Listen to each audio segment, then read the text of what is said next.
ओम नमो भगवते वासुदेवाय। 17 अक्टूबर 2025 शुक्रवार। कार्तिक महीने के कृष्ण पक्ष में आने वाली एकादशी को श्री रमा एकादशी कहा जाता है। ऐसी मानता है कि इस दिन भगवान कृष्ण की उपासना करने और व्रत रखने से मनवांछित कामना पूरी होती है। रमा एकादशी को रमा एकादशी या रमा एकादशी भी कहते हैं। इस दिन वासुदेव जी श्री कृष्ण के केशव रूप की उपासना की जाती है। कहते हैं कि इस दिन की पूजा से कान्हा से साक्षात्कार भी संभव है। इस एकादशी का व्रत रखने से पापों का नाश तो होता ही है, साथ में महिलाओं को सुखद वैवाहिक जीवन का वरदान भी मिलता है। मानता है कि इस दिन से शुरू होकर के दीपावली तक धन की देवी माता लक्ष्मी जी का प्रभु श्री विष्णु जी के साथ पूजन किया जाता है, क्योंकि रमा माता लक्ष्मी का ही एक नाम है और माता लक्ष्मी के पूजन से सुख समृद्धि धन वैभव ऐश्वर्य प्राप्ति होती है। एकादशी 17 अक्टूबर शुक्रवार सुबह 11:12 पे है और एकादशी तिथि का पारायण 18 अक्टूबर 2025 शनिवार को सुबह 6:24 से 8:41 के मध्य में होगा। श्री रमा एकादशी व्रत शुक्रवार के दिन 17 अक्टूबर को है। एकादशी व्रत का महात्म। जो मनुष्य इस व्रत को करता है, एकादशी का व्रत करता है, उसे ब्रह्म हत्या आदि समस्त पाप नष्ट हो जाते हैं। कृष्ण पक्ष और शुक्ल पक्ष दोनों की एकादशियां समान है, इनमें कोई भेदभाव नहीं है, दोनों समान फल देने वाली है। जो मनुष्य इस महात्म को पढ़ते अथवा सुनते हैं, वे समस्त पापों से छूटकर विष्णु लोक को प्राप्त होता है। कार्तिक मास में तो प्रातः सूर्योदय से पूर्व उठने, स्नान करने और दान आदि करने का विधान है। इसी कारण प्रातः उठकर केवल स्नान करने मात्र से ही मनुष्य को जहाँ कई हजार यज्ञ करने का फल मिलता है, वहीं इस मास में किए गए किसी भी व्रत का पूर्ण फल हजारों गुना अधिक है। रमा एकादशी व्रत में भगवान विष्णु के पूर्ण अवतार भगवान जी के केशव रूप की विधिवत धूप दीप नैवेद्य पुष्प एवं मौसम के अनुसार फलों से पूजा की जाती है। व्रत में एक समय फलाहार करना चाहिए अथवा अधिक से अधिक समय प्रभु भक्ति एवं हरिनाम संकीर्तन में बिताना चाहिए। शास्त्रों में विष्णु प्रिया तुलसी की महिमा अधिक है, इसलिए व्रत में तुलसी पूजन करना और तुलसी जी की परिक्रमा करना अति उत्तम है। ऐसा करने वाले भक्तों पर प्रभु अपार कृपा करते हैं, जिससे उनकी सभी मनोकामनाएं सहज ही पूरी हो जाती है। वैसे तो किसी भी व्रत में श्रद्धा और आस्था का होना अति आवश्यक है, परंतु भगवान सदा ही अपने भक्तों के पापों का नाश करने वाले हैं। इसलिए कोई भी भक्त यदि अनायास ही कोई शुभ कर्म करता है, तो प्रभु उससे भी प्रसन्न होकर उसके लिए पापों से उसे मुक्त करके उसका उद्धार कर देते हैं। जो भक्त प्रभु की भक्ति श्रद्धा और आस्था के साथ करते हैं, उनके सभी कष्टों का निवारण प्रभु अवश्य करते हैं, क्योंकि इस दिन किए गए पुण्य कर्म में श्रद्धा भक्ति एवं आस्था से ही मनुष्य को स्थिर पूर्ण फल की प्राप्ति होती है। रमा एकादशी की पूजा विधि। तो अब हम रमा एकादशी की जो पूजा विधि होती है वो किस प्रकार से होती है उसको हम श्रवण करेंगे। सुबह उठकर स्नान कर स्वच्छ वस्त्र धारण करें और भगवान कृष्ण या केशव का पूजन करें। ओम नमो भगवते वासुदेवाय। पूजा करने के बाद मस्तक पर सफेद चंदन लगाएं, इससे मस्तक शांत रहेगा। भगवान कृष्ण को पंचामृत फूल और मौसमी फल अर्पित करें। प्रभु श्री कृष्ण के मंत्रों का जाप करें, जितने से जितना अधिक हो। ओम नमो भगवते वासुदेवाय नमः।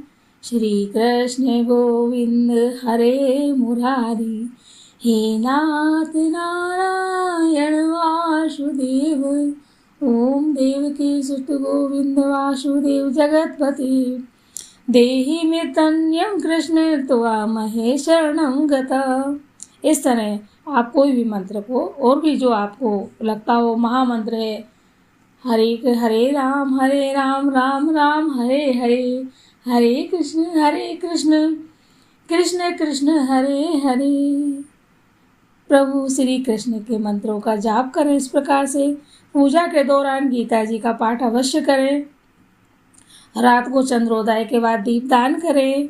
एकादशी के दिन रात्रि में सोने का विधान नहीं है, कहा जाता है कि एकादशी का पूर्ण फल प्राप्त करने के लिए रात्रि में जागरण करना चाहिए, भजन करना चाहिए। एकादशी के अगले दिन यानी द्वादशी के दिन दान करें। खास तौर से जूते, छाते और वस्त्रों का दान श्रेष्ठ माना जाता है। द्वादशी के दिन दान करने के बाद व्रत का पारण करें, यानी व्रत आपको छोड़ना है। लक्ष्मी प्राप्ति की इच्छा रखते हो, रमा एकादशी के दिन आंवले से स्नान करें एवं लक्ष्मी नारायण को आंवला और अर्पित करें। आंवले से स्नान का तात्पर्य आंवले के रस से है। अगर आंवला का रस नहीं हो तो आप पत्ती भी डाल सकते हैं। अगर आपको हरा आंवला ना मिले तो आंवले का मुरब्बा भी अर्पित कर सकते हैं। आंवला और अर्पित करने के बाद उसको प्रसाद के रूप में खाना होता है। अगर आपको आंवले का मुरब्बा भी ना मिले तो आंवले की सूखी कैंडी आंवला ले सकते हैं। आंवले के स्मरण मात्र से मनुष्य को गोदान का फल स्पर्श से दुगना और फल खाने से तिगुना पुण्य प्राप्त होता है। ओम नमो नारायण नमः। ओम नमो भगवते वासुदेवाय। अब एकादशी व्रत की हम कथा सुनेंगे और सभी को एकादशी करना चाहिए। जो भी आपके संपर्क में आता है उसको एकादशी व्रत करने के लिए आप प्रेरित करें, उससे आपको अक्षय पुण्य प्राप्त होगा। चलिए आज हम रमा एकादशी के व्रत की कथा सुनते हैं। युधिष्ठिर ने कहा, जनार्दन, मुझ पर आपका स्नेह है, अतः कृपा करके बताइए कि कार्तिक के कृष्ण पक्ष में कौन सी एकादशी होती है। भगवान श्री कृष्ण बोले, राजन, कार्तिक गुजरात महाराष्ट्र के अनुसार अश्विन के कृष्ण पक्ष में रमा नाम की विख्यात और परम कल्याणमय एकादशी होती है। यह परम उत्तम है और हम लोग भी इसे करते हैं और बड़े बड़े पापों को हरने वाली है। पूर्व काल में मुचुकुंद नाम से विख्यात एक राजा हो चुके, जो भगवान श्री विष्णु के भक्त और सत्य प्रतिज्ञ थे। अपने राज्य पर निष्कंटक शासन करने वाले उन राजाओं अपने राज्य पर निष्कंटक शासन करने वाले उन राजाओं के यहाँ नदियों में श्रेष्ठ चंद्रभागा कन्या के रूप में उत्पन्न हुई। राजा ने चंद्रसेन कुमार शोभन के साथ उसका विवाह कर दिया। एक बार शोभन दशमी के दिन अपने ससुर के घर आए और उसी दिन समूचे नगर में पूर्ववत ढिंढोरा पिटवाया गया कि एकादशी के दिन कोई भी भोजन ना करे। इसे सुनकर शोभन ने अपनी प्यारी पत्नी चंद्रभागा से कहा, प्रिय, अब मुझे इस समय क्या करना चाहिए, इसकी शिक्षा दो। चंद्रभागा बोली, प्रभु, मेरे पिता के घर पर एकादशी के दिन मनुष्य तो क्या कोई फालतू पशु आदि भी भोजन नहीं कर सकते प्राणनाथ। यदि आप भोजन करेंगे तो आपकी बड़ी निंदा होगी। इस प्रकार मन में विचार करके अपने चित्त को दृढ़ कीजिए। शोभन ने कहा, प्रिय, तुम्हारा कहना सत्य है, मैं भी उपवास करूँगा। देव का जैसा विधान है वैसा ही करूँगा। भगवान श्री कृष्ण कहते हैं, इस प्रकार दृढ़ निश्चय करके शोभन ने व्रत के नियम का पालन किया, किंतु सूर्योदय होते होते उनका प्राण हो गया। राजा मुचुकुंद ने शोभन का राजोचित संस्कार किया। चंद्रभागा भी पति का पारलौकिक कर्म करके पिता के ही घर पर रहने लगी। नरपश्रेष्ठ, उधर शोभन इस व्रत के प्रभाव से मंदराचल के शिखर पर बसे हुए परम रमणीय देवपुर को प्राप्त हुए। वहाँ शोभन द्वितीय कुबेर की भांति शोभा पाने लगे। एक बार राजा मुचुकुंद के नगरवासी विख्यात ब्राह्मण सोम शर्मा तीर्थ यात्रा के प्रसंग से घूमते हुए मंदराचल पर्वत पर गए, जहाँ उन्हें शोभन दिखाई दिए। राजा के दामाद को पहचान कर वे उनके समीप गए। शोभन भी उस समय दृढ़ श्रेष्ठ सोम शर्मा को आया हुआ देखकर शीघ्र ही आसन से उठ खड़े हुए और उन्हें प्रणाम किया। फिर क्रमशः अपने ससुर राजा मुचुकुंद, प्रिय पत्नी चंद्रभागा तथा समस्त नगर का कुशल क्षेम पूछा। सोम शर्मा ने कहा, राजन, वहाँ सब कुशल है। आश्चर्य, ऐसा सुंदर और विचित्र नगर तो कहीं किसी ने भी नहीं देखा होगा। बताओ सो सही, आपको इस नगर की प्राप्ति कैसे हुई। शोभन बोले, द्विजन, कार्तिक के कृष्ण पक्ष में जो रमा नाम की एकादशी होती है, उसी का व्रत करने से मुझे ऐसे नगर की प्राप्ति हुई है। ब्राह्मण मैंने श्रद्धाहीन होकर इस उत्तम व्रत का अनुष्ठान किया था, इसलिए मैं ऐसा मानता हूँ कि यह नगर स्थायी नहीं है। आप मुचुकुंद की सुंदरी कन्या चंद्रभागा से यह सारा वृतांत कहिएगा। शोभन की बात सुनकर ब्राह्मण मुचुकुंदपुर में गए और वहां चंद्रभागा के सामने उन्होंने सारा वृतांत कह सुनाया। सोम शर्मा बोले, चूहे, मैंने तुम्हारे पति को प्रत्यक्ष देखा। इंद्रपुरी के समान उनके रुद्रश्य नगर का भी अवलोकन किया, किंतु वह नगर अस्थिर है, तुम उसको स्थिर बनाओ। चंद्रभागा ने कहा, ब्रह्मण से मेरे मन में पति के दर्शन की लालसा लगी हुई है, आप मुझे वहां ले चलिए, मैं अपने व्रत के पुण्य से उस नगर को स्थिर बनाऊंगी। भगवान श्री कृष्ण बोले, राजन चंद्रभागा की बात सुनकर सोम शर्मा उसे साथ ले मंदराचल पर्वत के निकट वामदेव मुनि के आश्रम पर गए। वहां ऋषि के मंत्र की शक्ति तथा एकादशी सेवन के प्रभाव से चंद्रभागा का शरीर दिव्य हो गया तथा उसने दिव्य गति प्राप्त कर ली। इसके बाद वह पति के समीप गई। अपनी प्रिय पत्नी को आया हुआ देखकर शोभन को बड़ी प्रसन्नता हुई। उन्होंने उसे बुलाकर अपने वाम अंग भाग में सिंहासन पर बिठाया। तदंतर चंद्रभागा ने अपने प्रियतम से यह प्रिय वचन कहा, नाथ, मैं हित की बात कहती हूँ, सुनिए।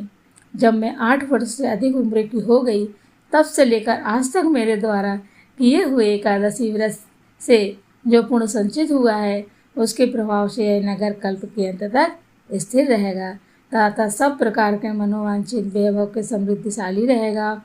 नृपश्रेष्ठ, इस प्रकार रमा व्रत के प्रभाव से चंद्रभागा दिव्य भोग, दिव्य रूप और दिव्य आभरणों से विभूषित हो अपने पति के साथ मंदराचल के शिखर पर विहार करती है। राजन, मैंने तुम्हारे समक्ष रमा नामक एकादशी का वर्णन किया है।